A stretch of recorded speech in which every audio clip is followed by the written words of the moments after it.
ਇੱਕ ਬਹੁਤ ਹੀ ਇਮਾਨਦਾਰ ਅਤੇ ਸੱਚੀ ਸੁੱਚੀ ਸ਼ਖਸੀਅਤ ਦੇ ਮਾਲਿਕ ਸ਼੍ਰੀਮਤੀ ਦਰਸ਼ਨਾ ਰਾਣੀ ਜੀ ਪਿਛਲੇ ਦਿਨੀ ਆਪਣੇ ਸਵਾਸਾਂ ਦੀ ਪੂੰਜੀ ਨੂੰ ਖਰਚਦੇ ਹੋਏ ਪਰਮਾਤਮਾ ਦੇ ਚਰਨਾਂ ਵਿੱਚ ਜਾ ਬਿਰਾਜੇ। ਉਹਨਾਂ ਦੀ ਯਾਦ ਵਿੱਚ ਇੱਕ ਧਾਰਮਿਕ ਸਮਾਗਮ ਦਾ ਆਯੋਜਨ ਉਹਨਾਂ ਦੇ ਸਮੂਹ ਪਰਿਵਾਰ ਵੱਲੋਂ, ਜਿਨ੍ਹਾਂ ਵਿੱਚ ਰਾਜੇਸ਼ ਗੁਪਤਾ, ਸੁਨੀਤਾ ਗੁਪਤਾ, ਗੌਰਵ ਗੁਪਤਾ, ਪਲਕ ਗੁਪਤਾ, ਪੁਨੀਤ ਗੁਪਤਾ, ਵਿਸ਼ਾਖਾ ਅਗਰਵਾਲ, ਅਧਿਰਾਜ ਗੁਪਤਾ, ਐਸਮੇ ਗੁਪਤਾ, विधांत गुप्ता, दीपक गुप्ता, रितु गुप्ता, मुकेश गुप्ता, कविता गुप्ता, किरण, श्याम सुंदर मित्तल, मनन गुप्ता, माधव गुप्ता, रुद्रांश मित्तल, दिव्य गुप्ता, विपुल मित्तल, महक मित्तल, नितिका, रजत, सोनू, विनय, नितिका, रजत, रुशिका, नानू ਅਤੇ ਉਹਨਾਂ ਦੇ ਸਮੂਹ ਪਰਿਵਾਰ ਵੱਲੋਂ ਇਸਕॉन ਟੈਂਪਲ ਜਨਪਥ ਅਸਟੇਟ ਲੁਧਿਆਣਾ ਵਿਖੇ ਕਰਵਾਇਆ ਗਿਆ, ਜਿਸ ਵਿੱਚ ਮਹਾਤਮਾ ਜੀ ਵੱਲੋਂ ਆਪਣੇ ਪ੍ਰਵਚਨਾਂ ਰਾਹੀਂ ਸੰਗਤਾਂ ਨੂੰ ਜੀਵਨ ਅਤੇ ਮੌਤ ਦੀਆਂ ਸੱਚਾਈਆਂ ਬਾਰੇ ਚਾਨਣਾ ਪਾਉਂਦੇ ਹੋਏ ਉਸ ਪਰਮਪਿਤਾ ਪਰਮਾਤਮਾ ਦੇ ਚਰਨਾਂ ਨਾਲ ਜੋੜਿਆ।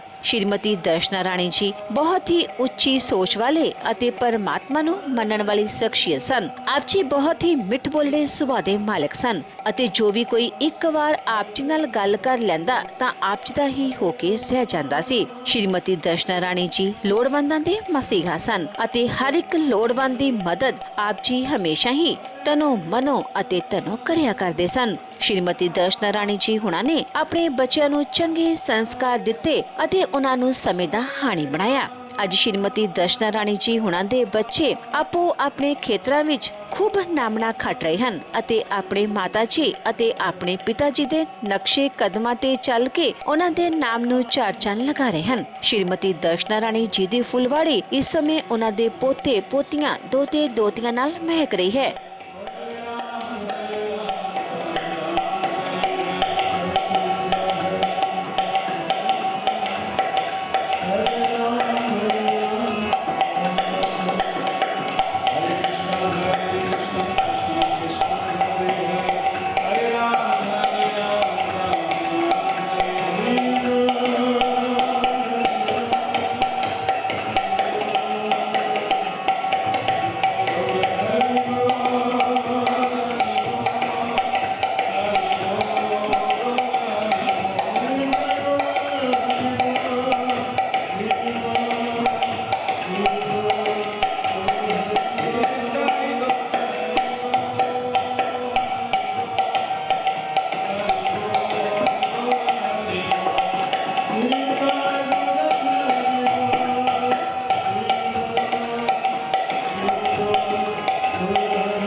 हरे कृष्णा।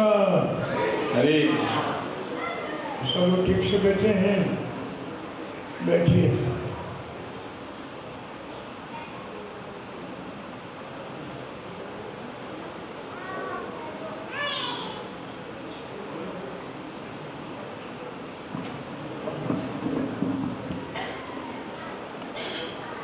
हरे कृष्णा। हरे कृष्णा।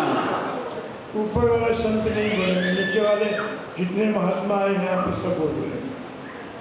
तो हाथ उठाइए सब लोग, जिसके पास हाथ है सब उठा। सबके पास भगवान ने दिया। हरे कृष्णा। हरे कृष्णा। कृष्णा कृष्णा हरे हरे,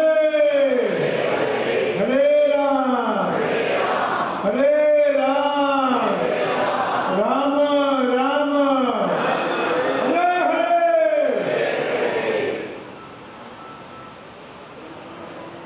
धन्यवाद आप सबका।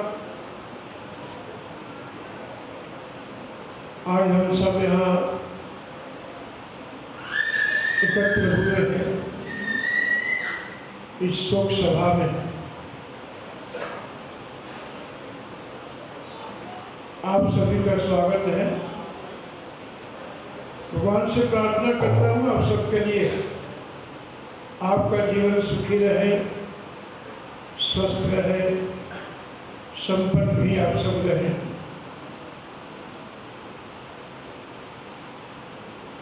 आज हम किसी के लिए बैठे हैं?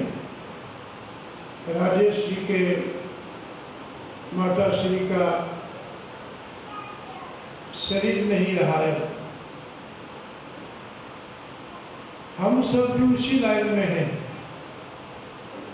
कोई लाइन से थोड़ा दूर है, कोई नजदीक आ गया है, कोई जाने की तैयारी कर रहा है। इस जगत को भगवान कहते हैं मर्त्यलोक, मृत्यु लोक है ये। यहाँ कोई भी व्यक्ति जिंदा रहने के लिए नहीं आया है। हम सभी यहाँ मरने के लिए ही आए हैं। मरने से पहले अपने जीवन में तैयारियां करनी चाहिए, तैयार होना चाहिए। जैसे आप कहीं जाते हैं यात्रा में, 2-4-10 दिन के लिए जाते हैं, कितनी तैयारियां करते हैं। 10 दिन के लिए जाना हो तो 1 महीने से तैयारियां चलती हैं। अपने बैग में छोटे से छोटे जिसकी आवश्यकता है उसको सजाते हैं। हम सब विचार करना, 10 दिन के लिए केवल जाना है तो महीने पहले से तैयारियां चलती हैं। आप सोचो, जब हमें हमेशा के लिए यहाँ से छोड़ के जाना है तो क्या तैयारी कर रहे हैं हम सब? तैयारी नहीं हो रहे हैं। जाना तो है। भगवद गीता में भगवान श्री कृष्ण कहते हैं, जातस्य ही ध्रुवम मृत्यु। जीव का मरना एक से एक प्रश्न सत्य है, इसको टाला नहीं जा सकता है, अनदेखी भी नहीं किया जा सकता है। इसको जाना तो जाना है। तो बहुत बड़े बड़े लोग इस भूमंडल पर, भूमि पर आए और बहुत बड़े बड़े लोग यहाँ से चले गए हैं और पीछे से शिक्षा भी दिए हैं। कल हम लोग शाम को बैठे थे प्रभु के घर में, 2-4-5 लोग साथ में बैठे थे, तो मैं यही छोटा सा प्रसंग बताया, वही प्रसंग में दोहरा देता हूँ। परीक्षित महाराज के दादा बाबा महाराज युधिष्ठिर जब राजपथ पर थे, तो जब परीक्षित छोटे थे तो उनको शिक्षा देते थे, संस्कार डालते थे, जैसे आप सब अपने बच्चों को संस्कार डालते हैं। उन्होंने कहा अपने साथ बैठा करके परीक्षित को कि बेटा तुम्हारे शरण में यदि कोई दुश्मन व्यक्ति भी आ जाए जो तुम्हें पसंद ना करता हो, वो भी यदि आ जाए तो एक बार उसको क्षमा कर देना। क्षमा जैसा धर्म कुछ भी नहीं है। महाराज युधिष्ठिर किसी अपराधी व्यक्ति को क्षमा मांगने से पहले क्षमा कर देते थे। क्षमा मांगने से पहले ही ये शिक्षा है समाज को। बेटा यदि तुम्हारे जीवन में कोई तुम्हारा दुश्मन व्यक्ति भी आ जाए जो तुमको ना चाहता हो और यदि तुम्हारे शरण में आ जाए उसको क्षमा कर देना। और दूसरा बेटा, जब तुम राजपथ पर हो तो किसी संत महात्मा का अपमान मत करना। कोई वैष्णव, कोई संत, कोई महात्मा आपको दिख गया, साथ चल रहा या साथ में है, उसका कभी अपराध मत करना। और जीवन में जब राजपथ पर हुए परीक्षित महाराज पांडवों के जाने के उपरांत तो महाराज परीक्षित से ये दोनों भूल हो गई, दोनों गलतियां हो गई। एक समय की बात है कि महाराज परीक्षित अपने प्रजा को निरीक्षण परीक्षण करने जा रहे थे। मन में इच्छा थी कि हमारे दादा बाबा ने हमारा राजपाट कहाँ से है, चलो चल करके देखता हूँ। महाराज परीक्षित जब जा रहे थे, जाते जाते क्या देखा कि एक बैल खड़ा है, उसके 3 पांव कट गए हैं, 1 पांव पकड़ा, 3 पांव नहीं है और रंभा रहा है। और सामने गाय बैठी है।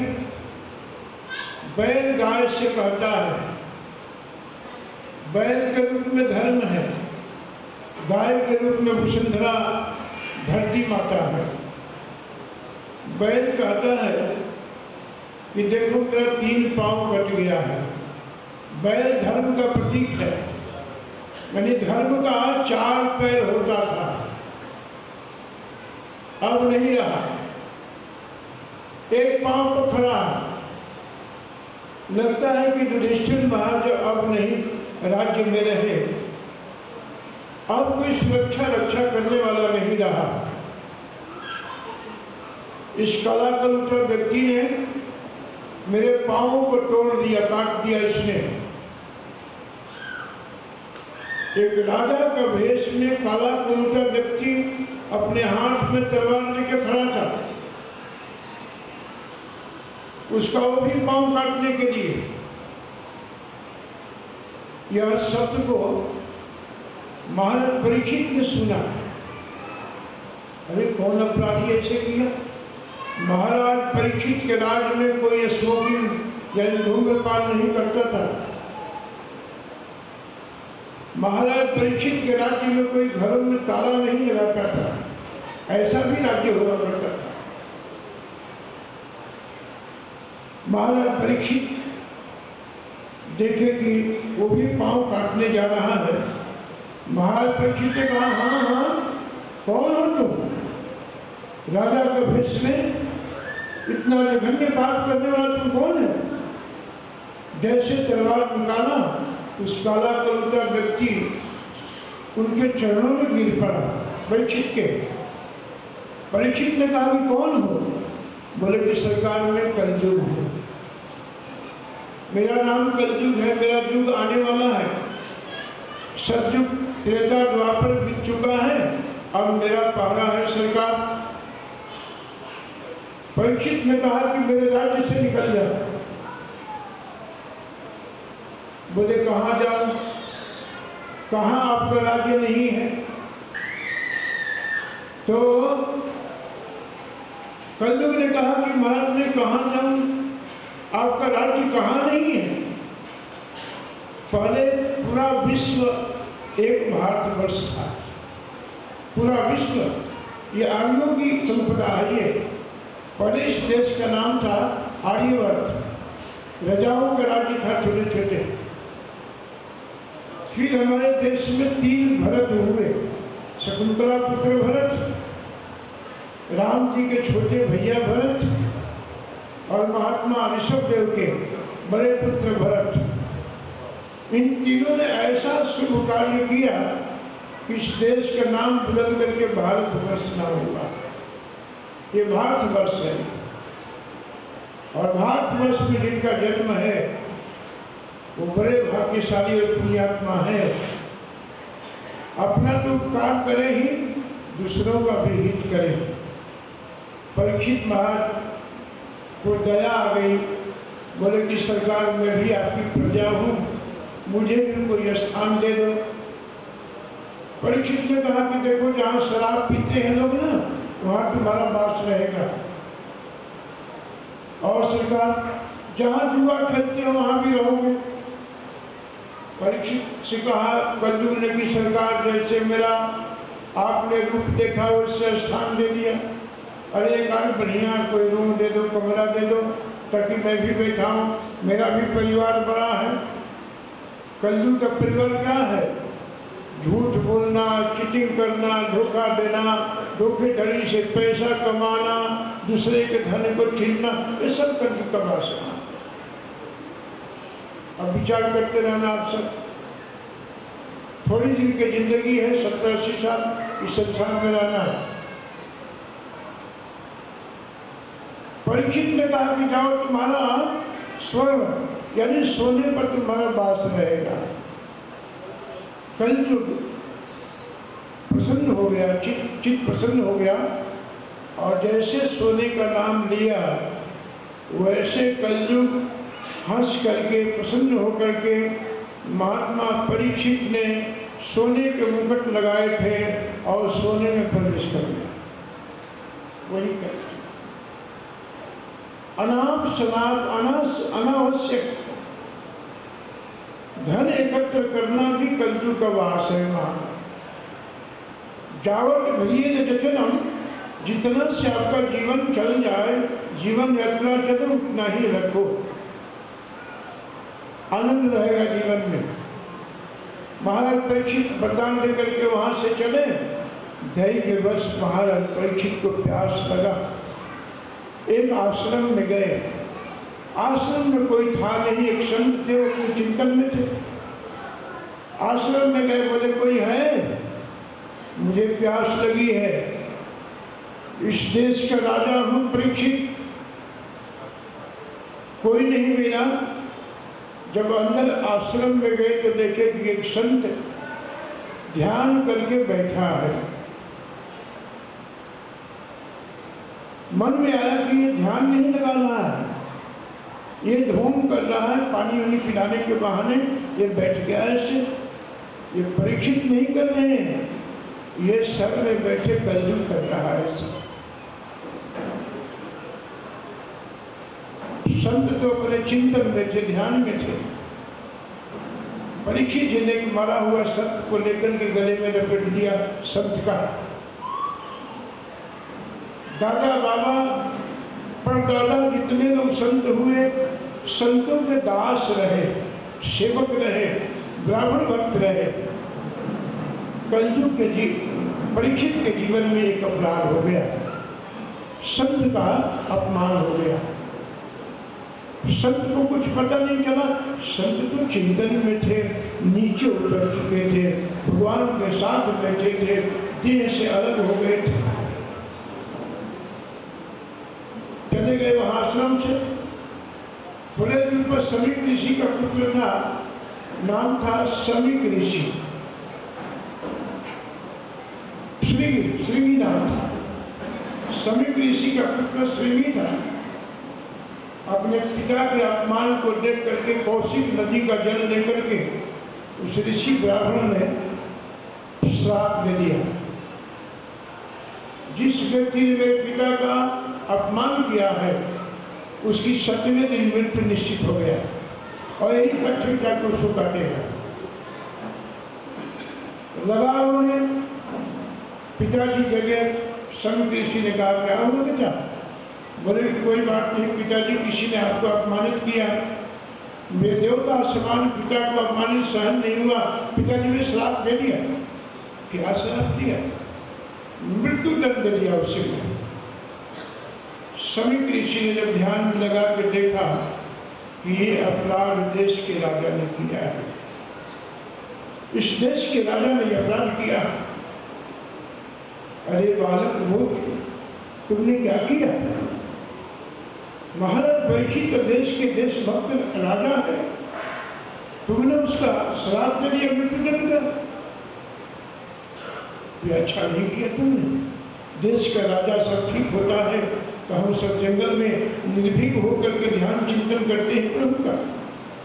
राजा ही नहीं होगा ठीक से, तुम्हारी भक्ति साधना कैसी चलेगी? सभी ऋषि ने 2 शिष्यों को महाराज परीक्षित के पास भेजा और भेज करके कहा कि जाके कह देना कि 7 दिन जीवन में बचा है, जो भी जीवन की तैयारी करना है परीक्षित से बोल देना जाकर।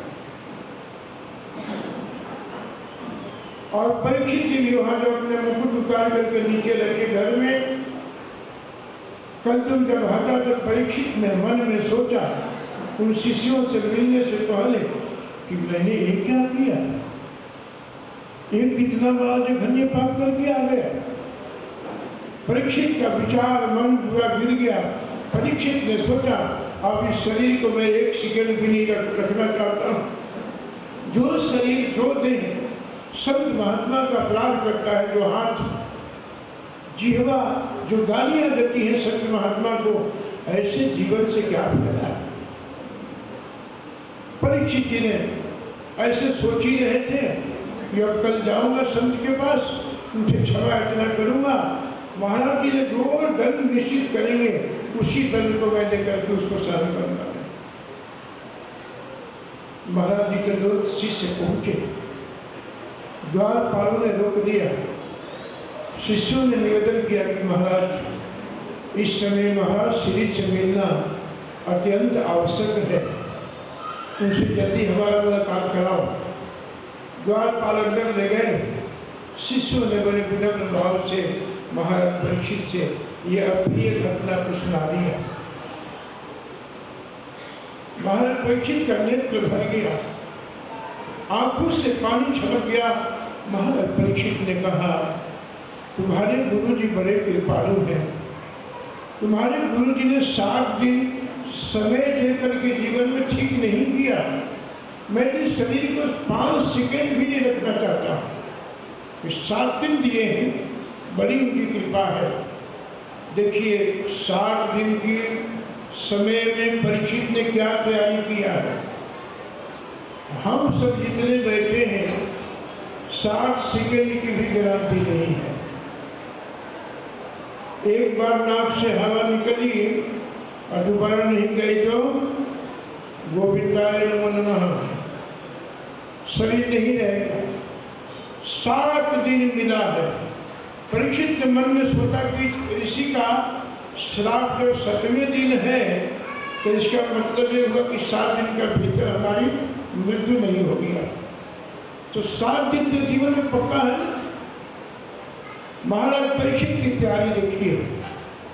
महाराज परीक्षित खड़े खड़े अपने शरीर पर जितना आभूषण था, सुंदर वस्त्र था, उस वस्त्र को उतार दिया।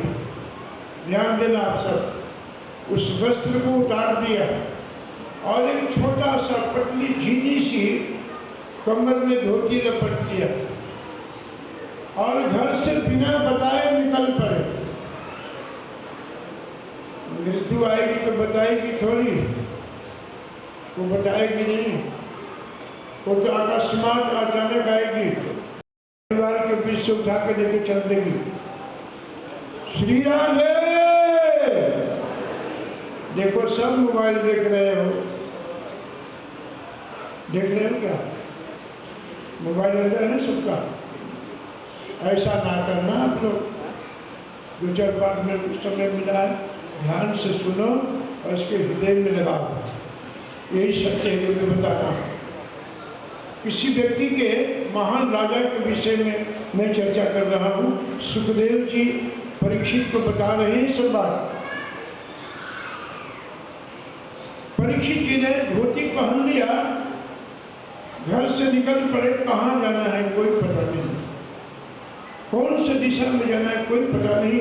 चलते चलते परीक्षित सुल्तान पहुंच गए, गंगा जी के तट पर पहुंच गए। परीक्षित जी ने घर छोड़ दिया, झिनी से धोती पहन लिया। ये दूसरी तैयारी। तीसरी तैयारी, परीक्षित जी ने एक आसन का चुनाव किया। 7 दिन इस आसन से मैं हिलूंगा नहीं। फिर परीक्षित जी ने अन्न को त्याग कर दिया। अन्न त्याग करने के बाद परीक्षित ने जल का भी त्याग किया 7 दिन तक। ये है जीवन की तैयारी। और परीक्षित महाराज जब सब कुछ त्याग किया, सुखताल में बड़ा भारी संतों का समागम हुआ। जो संत जहाँ सुना, शिष्य ही पर शिष्य ही, अपने शिष्य शिष्य के शिष्य के शिष्य के साथ सभी वहाँ एकत्र हो गए। परीक्षित ने पीछे मुड़ के देखा कि मेरे मृत्यु को मंगल बनाने के लिए ये सब संत आए हुए हैं यहाँ पर। एक आसन है, आसन रिक्त है, उस आसन पर कोई बैठ नहीं रहा। सुखदेव गोस्वामी का आगमन हुआ। व्यास पुत्र यानी साक्षात भगवान के पुत्र सुखदेव गोस्वामी परीक्षित के पास आ रहे हैं। परीक्षित को एक बार एक ऋषि पुत्र ने, ब्राह्मण पुत्र ने ब्रह्मास्त्र छोड़ा था, नाम था अश्वत्थामा। उस समय परीक्षित गर्भ में थे और गर्भ में ही ब्रह्मास्त्र को छोड़ दिया। तो भगवान उस समय अस्त्र के द्वारा परीक्षित की रक्षा किया गर्भ में जाकर के, तभी तो नाम पड़ा परीक्षित। भगवान गर्भ में जाकर के जब रक्षा कर दिया परीक्षित का, और परीक्षित जब बाहर आए गर्भ से तो ये देखना चाह रहे थे कि वो आदमी कहाँ है, वो पुरुष कहाँ है जो मुझे गर्भ में रक्षा किया था। आज परीक्षित को पुनः फिर श्राप मिला है, वाणी का अस्त्र छोड़ दिया। तो मानो वेद व्यास जी के पुत्र बनकर के सुखदेव गोस्वामी साक्षात भगवान ही वाणी के द्वारा परीक्षित की रक्षा करते आ रहे हैं। वाणी के द्वारा आप योग्य तो बनो, भगवान तो आने के लिए आपके पास तैयार बैठा है। आप हमसे बुला नहीं रहे भगवान। आकर के सीधे आसन में बैठ गए। परीक्षित के पास कुछ नहीं था, मानसिक पूजा किया, मन से पूजा किया। और पूजा करने के उपरांत परीक्षित जी हाथ बांध करके, देखिए सुखदेव गोस्वामी के पिताजी महर्षि वेदव्यास जी भी वहीं बैठे हैं। महर्षि वेदव्यास जी के गुरु जी नारद जी भी वहीं बैठे हैं। वशिष्ठ जी, धौम्य ऋषि, अनेक ऋषि वहां विद्यमान हैं। आकर के जैसे आसन पर बैठे, परीक्षित के मन में प्रश्न था। परीक्षित जी ने हाथ बांधा और परीक्षित जी ने एक प्रश्न किया। प्रश्न बहुत लंबा नहीं है, बहुत छोटा प्रश्न है। परीक्षित जी ने प्रश्न पूछा कि प्रभु आप ये बताओ कि जिनकी मृत्यु बहुत निकट है, जो मरने वाला ही है, जो मरासन पर पड़ा है, उस व्यक्ति को किसका भजन करे, किसका ध्यान चिंतन करे, किसकी तपस्या करे और किसका नाम ले। परीक्षित के प्रश्न को सुन करके सुखदेव गोस्वामी मुस्कुरा दिए। राजन डर गए हो क्या? राजन तुम्हारे पास 60 दिन बचा हुआ है। जानते हो एक खटवांग नाम के राजा हैं। खटवांगो नाम राजर्षो। खटवांग नाम के राजा ऐसे राजा की प्रजा के भक्त थे। प्रजा की सेवा करते करते ध्यान नहीं रहा, मृत्यु निकट आ गई। जब होश आया तो जाकर के धर्मराज से पूछा कि ये बताइए कि मेरे जीवन में मृत्यु में अब कितना अंतर बचा है। धर्मराज जी ने कहा कि बस अब एक घड़ी बचा हुआ, अब मृत्यु हो जाएगी आपकी।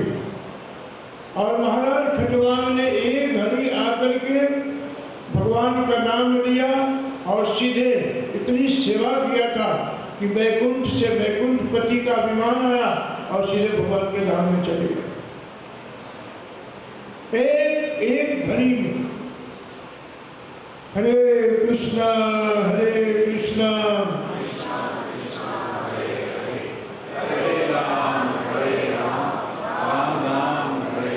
एक बार फिर जोर से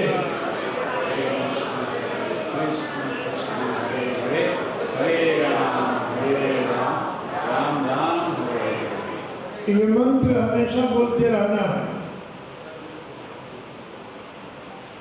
सुखदेव जी ने कहा कि राजन, एक श्लोक में उसका उत्तर भी है।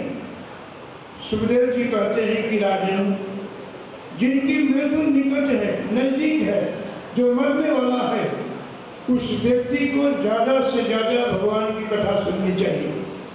श्रोतव्य तस्मात् भारत सर्वात्मा भगवान ईश्वरो हरि। भगवान ईश्वर हरि, भगवान का मतलब होता है जो सर्व ऐश्वर्य पूर्ण है, जिनमें 6 भाग है, उसको भगवान कहते हैं। ईश्वर उसे कहते हैं जो कंट्रोल करता है।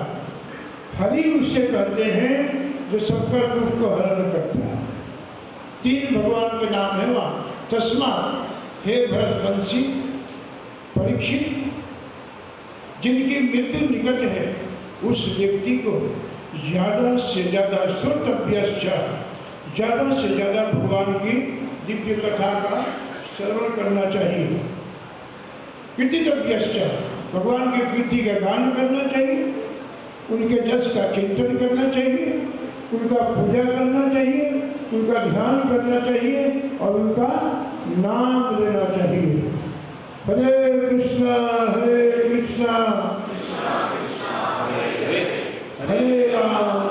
राम मुक्ति हो जाएगी तुम्हारी। 12 स्कंद वाली भागवत 335 अध्याय 18,000 श्लोकों को आवृत्ति करते करते सुखदेव जी ने नाम संकीर्तन महिमा बताई। नाम संकीर्तनम यस्य सर्व पाप प्रणाशनम। हे परीक्षित, इस कलयुग में हमने बहुत कुछ बताया, लेकिन नाम संकीर्तन जैसा, प्रभु के नाम के जैसा कोई साधन नहीं है। सुखदेव जी ने बताया। अब कहते हैं परीक्षित जी से सुखदेव जी ने कहा कि तुमने मेरे से बहुत प्रश्न किया, मैं सभी प्रश्नों के समुचित उत्तर भी दिया। जितने प्रश्न किए हम सब प्रश्नों को उत्तर देते हुए अब अंतिम अध्याय के अंतिम श्लोक में पहुंचे हैं। अब मेरा तुमसे एक प्रश्न है परीक्षित। अब परीक्षित जी से सुखदेव गोस्वामी प्रश्न करते हैं। ये प्रश्न उत्तर दोनों ध्यान रखना आप सब।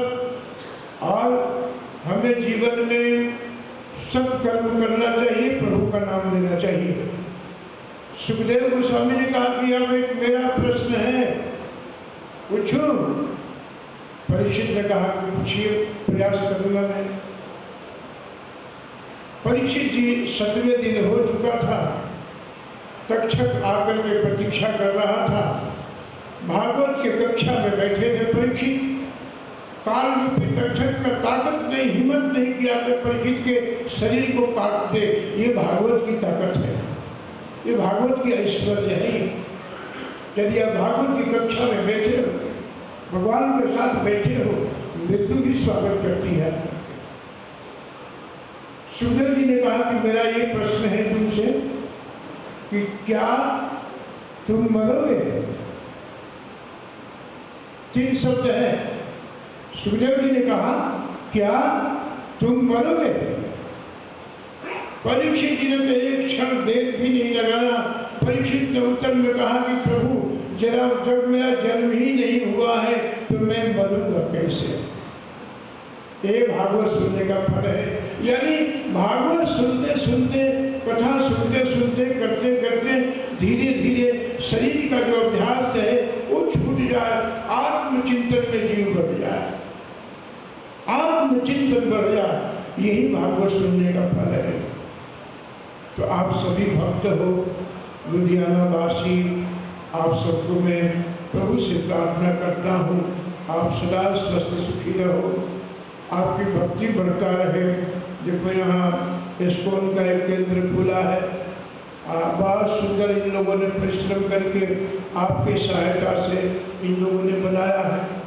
आपका एक एक पैसा लगा है इसमें। उस पैसे देने के बाद धन दिया तो मन भी दिया, और शरीर के द्वारा भी आप बैठे हो। ये मंदिर आप सबका है, आप सब आकर के यहाँ अपनी साधना पूरा कीजिए।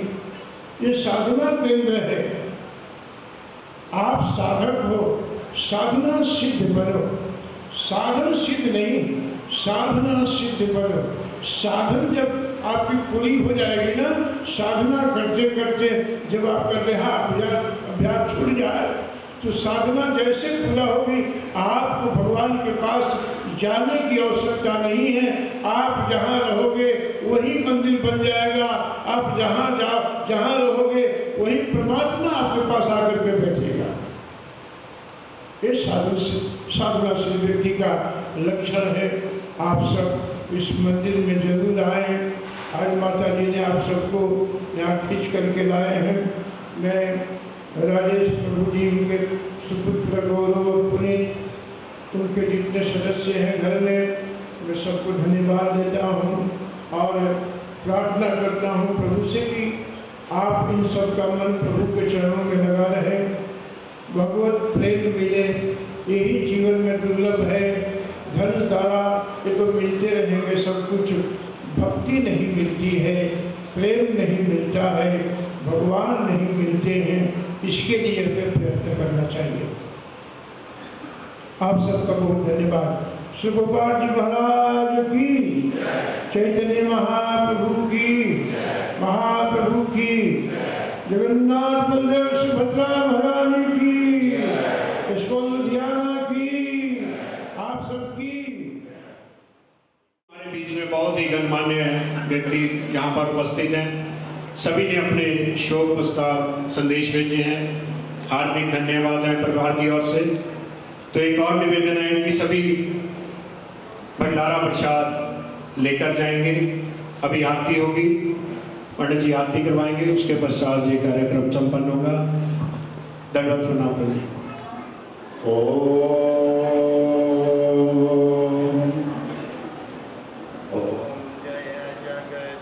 हरे स्वामी जय दीनानाथ हरे, भक्त जनों के संकट दास जनों के अवगुण बंसली वाला दूर करे।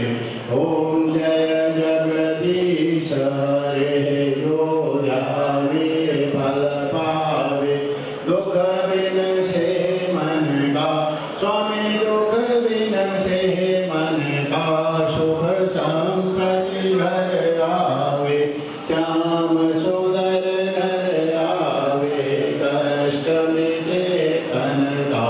ओम जय जगदीश हरे, माता पिता तुम मेरे, शरण गाऊं मैं किसके, स्वामी चरण पढ़ूं मैं किसके, तुम बिन और न दूजा, प्रभु बिन और न कोई, आश करूं मैं किसकी। ओम जय जगदीश हरे, तुम पूर्ण परमात्मा, तुम अंतर्यामी, स्वामी तुम अंतर्यामी, पार ब्रह्म परमेश्वर, पार ब्रह्म परमेश्वर, प्रभु सबके स्वामी। ओम जय जगदीश हरे, तुम करुणा के सागर, तुम पालन करता, स्वामी तुम रक्षा करता। मैं मूर्ख खलकामी, मैं सेवक प्रभु स्वामी, कृपा करो भरता। ओम जय जगदीश हरे, तुम हो एक गोचर, सबके प्राणपति, स्वामी सबके रक्षपति, केशविद मिलो